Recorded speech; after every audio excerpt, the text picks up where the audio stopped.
আসসালামু আলাইকুম। দুপুরের খাওয়া-দাওয়া শেষ করেই বেরিয়ে পড়লাম। কাঁধে কোদাল এবং মাথায় আগে থেকে ভিজিয়ে রাখা ধানের বল নিয়ে। যাচ্ছি আমাদের সেই ধানের জমিতে। তো জমির কাছে এসেই দেখি প্রচণ্ড রোদ। এখনো রোদ কমে নাই। বিকেলের যে রোদটার এখনো ছায়া পড়ে নাই।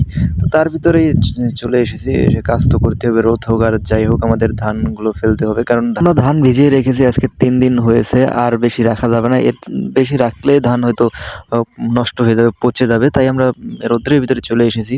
এসেই আমাদের এই যে জমিটা দেখতে পাচ্ছেন, এই জমিটা আগে আমরা পরিষ্কার করে তারপর ওষুধ দিয়ে রেখে গিয়েছিলাম। তো ওষুধ দেওয়ার কারণে পুরা পরিষ্কার হয়ে গেছে। এখন শুধু আগে যে গদ ছিল, যখন এই মাটির কাছে ছিল, যখন পাড়ানোর কারণে এখানে গদ হয়ে গেছে। এই গদগুলোকে কোদাল দিয়ে কুপিয়ে সমান করে দিচ্ছি। সমান করার পরে আমরা এখানে আবার এই যে কোদাল দিয়ে কোপানোর পর যে মাটিটা আগলা হয়ে গেছে, ঝুরা হয়ে গেছে, এই যদি ঝুরা মাটি থাকে তাহলে এই ধান থেকে যে গেজ বের হবে, এই গেজগুলো পুরা অনেক দূরে চলে যাবে। তো যখন পাতাও উঠাইতে যাব তখন পাতাগুলো ছিঁড়ে যাবে। তাই এই আগলা মাটিটাকে আমরা পাড়িয়ে সমান করে দিচ্ছি। আর এই সময় চারার জন্য যে বীজটা আমরা ফেলি ধানের, তো ওই ধান ফেলানোর জন্য যে জায়গাটা পরিষ্কার করে এটা অত পরিষ্কার বা অত সমান করা লাগে না।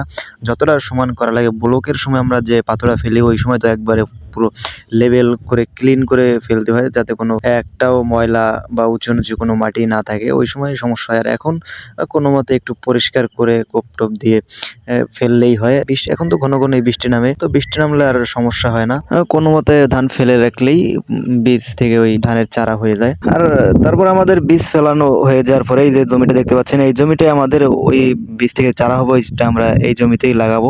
তো এইখানে অনেক ঘাস হয়েছে।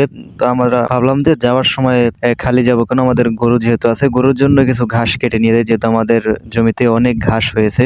এটা ঘাস না, এটা মূলত হচ্ছে আমাদের আগে যে ধান কাটছিলাম ওই ধান থেকেই পোট হয়েছে, ওই পোটটাই নিয়ে যাচ্ছি কেটে। এটা গরুতে অনেক ভালো খায়। তো সবাই ভালো থাকবেন, সুস্থ থাকবেন। আসসালামু আলাইকুম।